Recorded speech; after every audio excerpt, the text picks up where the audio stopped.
السلام علیکم ورحمۃ اللہ وبرکاتہ۔ ساتھیوں، آج ہم آپ لوگ کو پڑھائیں گے شیخ ابراہیم ذوق کے بارے میں۔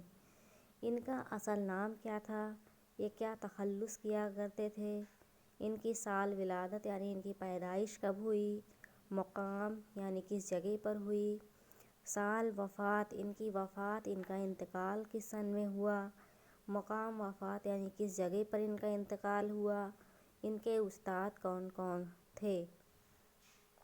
اصل نام شیخ ابراہیم ذوق، ان کا اصل نام تھا شیخ محمد ابراہیم۔ تخلص ذوق، سال ولادت 1789، مقام دہلی، سال وفات 1854، مقام وفات دہلی، استاد شاہ نصیر۔ ایک غریب سپاہی کے بیٹے تھے۔ شیخ ابراہیم ذوق ایک غریب سپاہی کے بیٹے تھے۔ ان کے والد جو تھے وہ ایک پولیس تھے، سپاہی تھے۔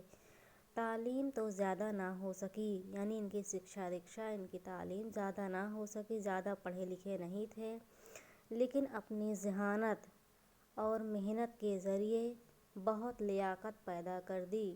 لیکن یہ اپنی ذہانت یعنی اپنی بدھیمانی سے، اپنی محنت کے ذریعے بہت ہی لیاقت پیدا کر دی، بہت ہی اچھے عہدے پر انہوں نے شعر شاعری کی اور اونچائیوں پر، بلندیوں پر پہنچ گئے۔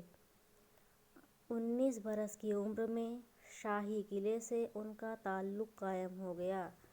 جب یہ 19 برس کے تھے، 19 سال کے تھے، تب سے یہ شاہی قلعے، بادشاہ کے قلعے سے ان کا تعلق ہو گیا، ان کا میل جول ہو گیا۔ ذوق کو ملک الشعراء اور خاقانِ ہند کے خطاب ملے۔ انہیں کون کون سے خطاب ملے؟ ملک الشعراء اور خاقانِ ہند کے خطاب سے نوازا گیا۔ ان کی زبان دلی کی ٹکسالی زبان مانی جاتی ہے۔ ان کی زبان کیسی ہے؟ دلی کی ٹکسالی زبان مانی جاتی ہے۔ وہ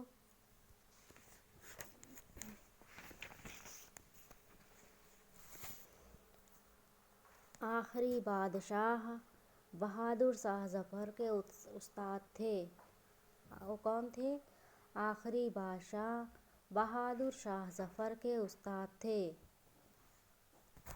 استاد مینس گرو، وہ بہادر شاہ ظفر کے گرو تھے۔ بہادر شاہ ظفر کو انہوں نے تعلیم دی۔